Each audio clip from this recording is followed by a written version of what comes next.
Você quer começar a pregar a palavra de Deus e não sabe por onde começar? Vem comigo que esse vídeo é feito para você.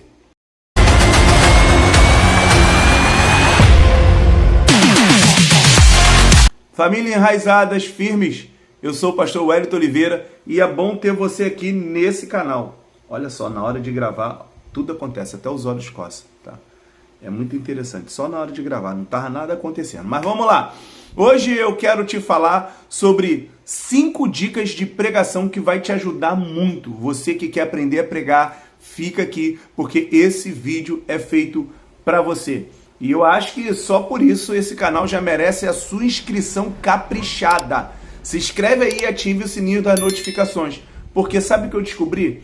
Que mais de 70% das pessoas que assistem o nosso conteúdo não são inscritas no canal. Se inscreve aí e ajude esse canal a crescer. Então, sem mais delongas, agora vamos para o vídeo. O primeiro passo que eu quero te falar é que o pregador não nasce pronto. E essa é a primeira coisa que você precisa entender. Pregador não nasce pronto. Essa dica não tem muito a ver com a parte técnica propriamente dita, mas eu gosto de sempre frisar, apesar do dom de Deus ser perfeito, nós não somos. Então tira essa coisa da sua cabeça que pregador nasce pronto. Fulano nasceu para pregar, Beltrano nasceu para pregar. Pregador não nasce pronto. Um bom pregador não nasce pronto. É por isso que é muito importante que haja uma dedicação ao estudo e às boas práticas espirituais da comunhão com Deus. Para quê? Para que o pregador ele cresça em graça, cresça em sabedoria no trabalho da obra do Senhor. Quando observamos as narrativas a respeito de Jesus, vemos que ele se empenhou, mesmo ele sendo Deus, para crescer enquanto ser humano. Ele sempre se empenhou ao estudo.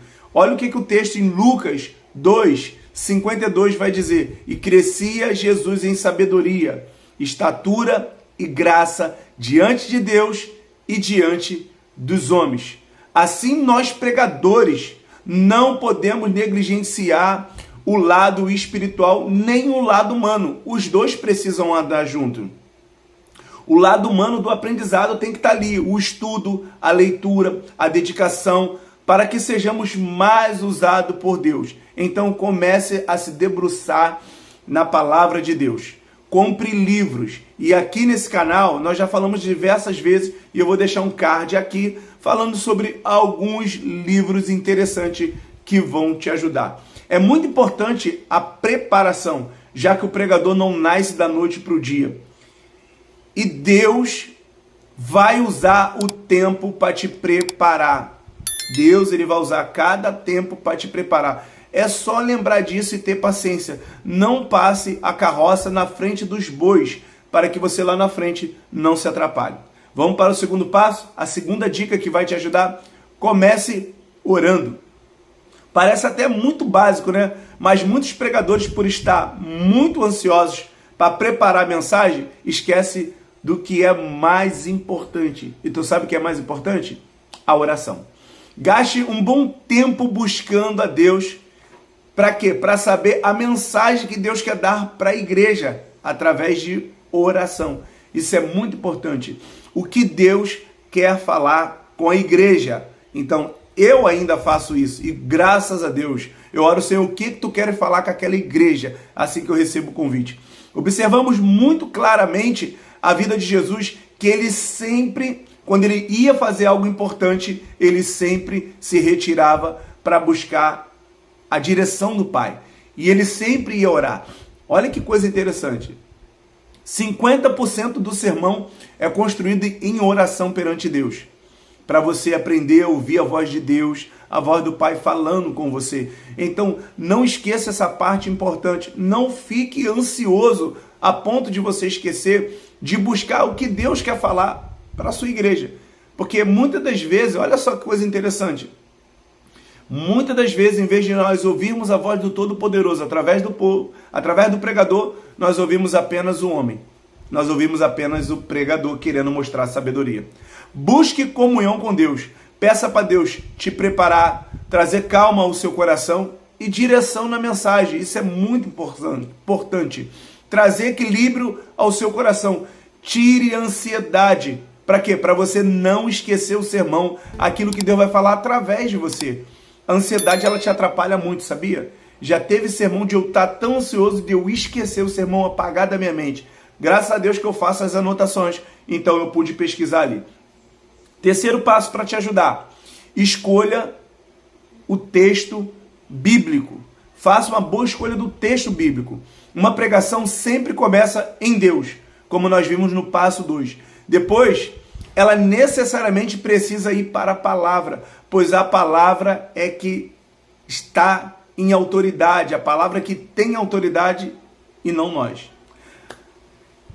É muito importante você parar para ouvir a voz de Deus e você buscar o que Ele deseja que você pregue. É muito importante. E não o que você quer falar para aquela igreja.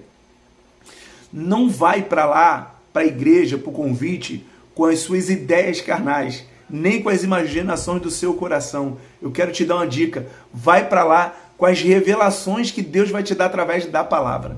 Nem sempre isso é tão simples, mas ore a Deus. Pede para Ele te dar direção na escolha desse texto e o que Ele quer falar, não o que você quer falar.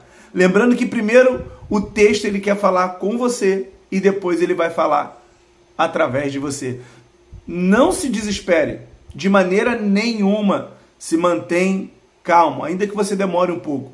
Se Deus Ele te chamou para pregar, Ele vai te capacitar. Faça a sua parte. Vamos para a quarta dica que vai te ajudar mais ainda. E aí, você está gostando desse vídeo? Comenta aí embaixo aí. Comenta aí o que tu está gostando aí. Qual dessas coisas você vai aplicar? Quarto, entenda o texto bíblico. Entenda o texto. Desde quando eu comecei a ouvir, a pregar, uma frase é muito interessante. Deus sempre fala com o pregador. Essa frase eu acho ela maravilhosa. Isso significa que o pregador precisa buscar primeiro a compreensão do texto bíblico. Porque imagine você ir lá pregar uma coisa que você não entendeu. Tu vai causar mais confusão do que edificação. Para começar, é preciso você entender todas as palavras que estão no texto. Vamos a um exemplo simples aqui e prático.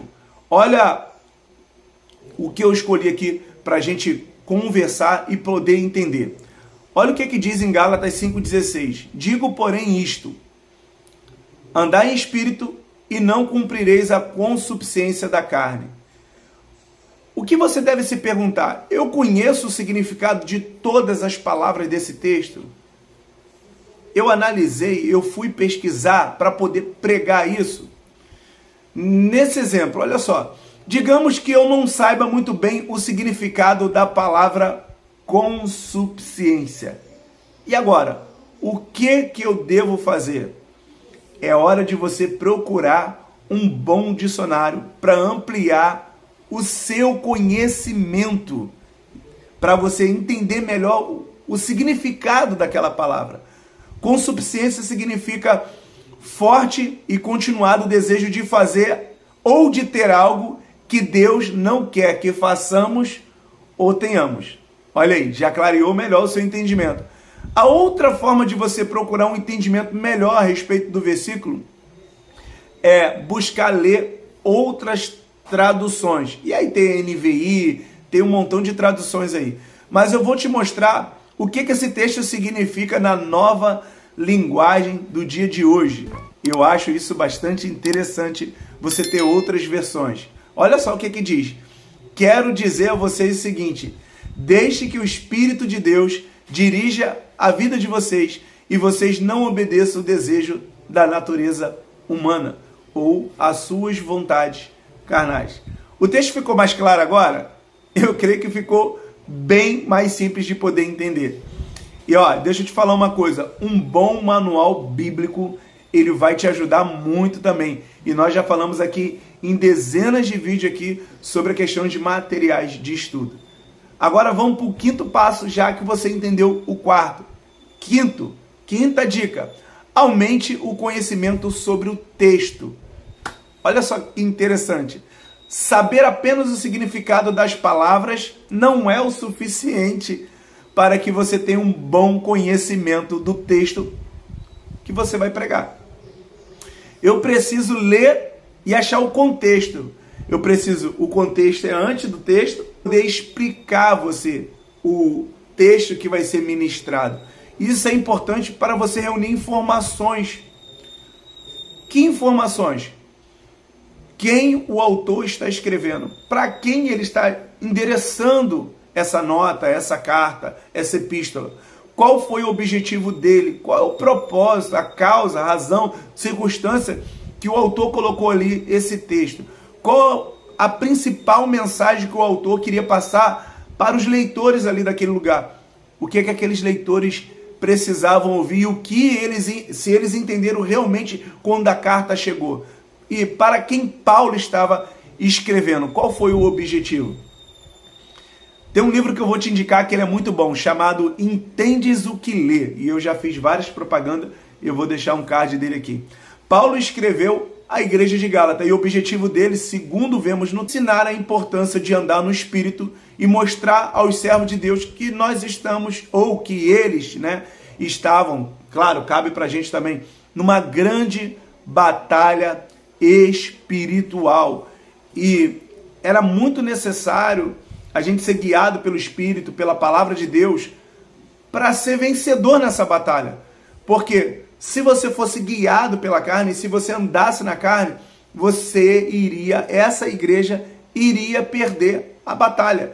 Porque batalha espiritual se ganha espiritualmente. Então, Paulo, o que Paulo faz? Ele faz forte a advertência ali para que o povo ande no Espírito e não entregasse a sua vida às paixões, aos desejos carnais. Então ele fala assim, entregue a vida de vocês aos desejos espirituais. Se a gente entregar aos nossos desejos carnais, nós não herdaremos o reino de Deus. Então ele fala sobre essa prática. E andar no Espírito, o que vai gerar? Vai gerar fruto do Espírito e nós vamos ser vitoriosos nessa guerra espiritual. Você conseguiu entender como amplia o conhecimento do texto quando você procura mais argumentos na preparação da sua pregação? Quando o texto fala com você, fica mais fácil quando você anota as coisas no texto e extrai o máximo de informações possíveis. Que primeiro o texto fala com você, para depois falar através de você. E por ouvinte que está lá sentado ouvindo o teu sermão, ele não vai achar chato, ele vai entender o que Deus realmente quer falar através de você. Mais tarde, com essas informações, você vai estruturar melhor a pregação e você vai aprender muito mais. Gostou do vídeo? E aí, esse vídeo te ajudou? Manda para um amigo que quer ser pregador, uma amiga que quer ser pregadora, ou você mesmo ajude esse canal a chegar a mais de 2.000 inscritos e abençoar mais vida. Até o próximo vídeo enraizado. Tchau!